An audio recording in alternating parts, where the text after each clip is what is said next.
Friends எல்லாருக்கும் வணக்கம். இன்னைக்கு நம்மளோட குமரி கோஸ்டல் கிச்சனில் கீ ரைஸ் எப்படி பண்ணுறதுன்னு பார்க்கலாம்.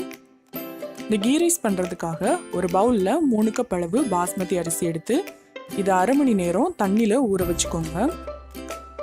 இப்போது ஒரு பேனில் 3 டேபிள் ஸ்பூன் அளவுக்கு நெய் சேர்த்து சூடு பண்ணிக்கோங்க. இந்த நெய் சூடானதும் இதில் ஒரு பிரியாணி இலை, 1 இன்ச் பட்டை, ஒரு நட்சத்திர சோம்பு, 5 கிராம்பு, 5 ஏலக்காய் சேர்த்து கொஞ்சம் நேரம் வறுத்துக்கோங்க. இப்போ இதோட 2 டீஸ்பூன் அளவுக்கு இஞ்சி பூண்டு விழுது சேர்த்துக்கோங்க. இந்த இஞ்சி பூண்டு விழுதோட பச்சை வாசனை போகிறது வரைக்கும் மிக்ஸ் பண்ணி விட்டுட்டே இருங்க. இப்போ இதோட 5 பச்சை மிளகாவை நீள நீளமாக கட் பண்ணி சேர்த்துக்கோங்க.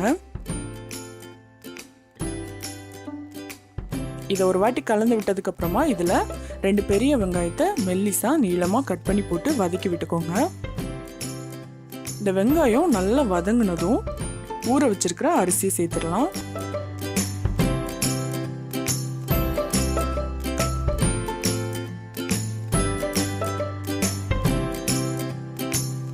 இப்போ இதில் 5 கப் அளவுக்கு தண்ணி சேர்த்துக்கோங்க.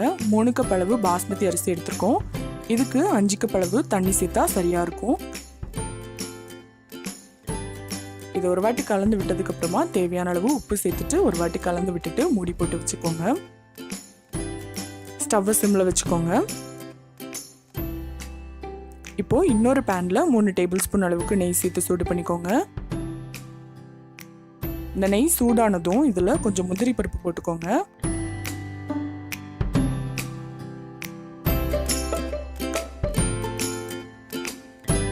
இந்த முந்திரி பருப்பு கொஞ்சம் செவந்ததும் இதில் உலர்ந்த திராட்சை சேர்த்துக்கோங்க.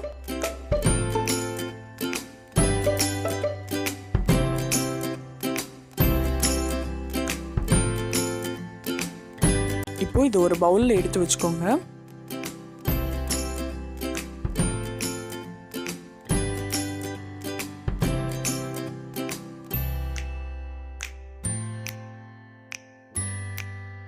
அதே நெய்லேயே ஒரு பெரிய வெங்காயத்தை மெல்லிசா நீள நீளமாக கட் பண்ணி போட்டு நல்ல பொன்னிறமாக வறுத்து எடுத்துக்கோங்க.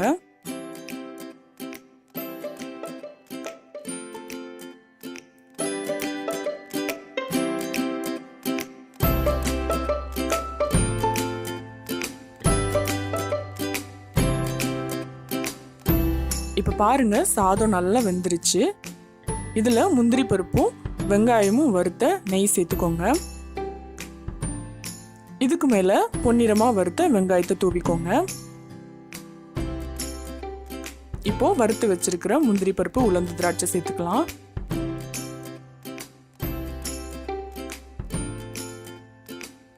கடைசியா நறுக்கி வச்சிருக்கிற கொத்தமல்லி இலையை தூவிக்கலாம். அவ்வளோதான், சூப்பரான கீ ரைஸ் தயாராகிடுச்சு. நீங்களும் இந்த கீ ரைஸை உங்களோட வீட்டில் ட்ரை பண்ணி பாருங்க. உங்களுக்கு இந்த வீடியோ பிடிச்சிருந்துச்சுன்னா எங்களோட சேனலை சப்ஸ்கிரைப் பண்ணுங்க. ருசியாக சாப்பிடுங்க, ருசிச்சு சாப்பிடுங்க.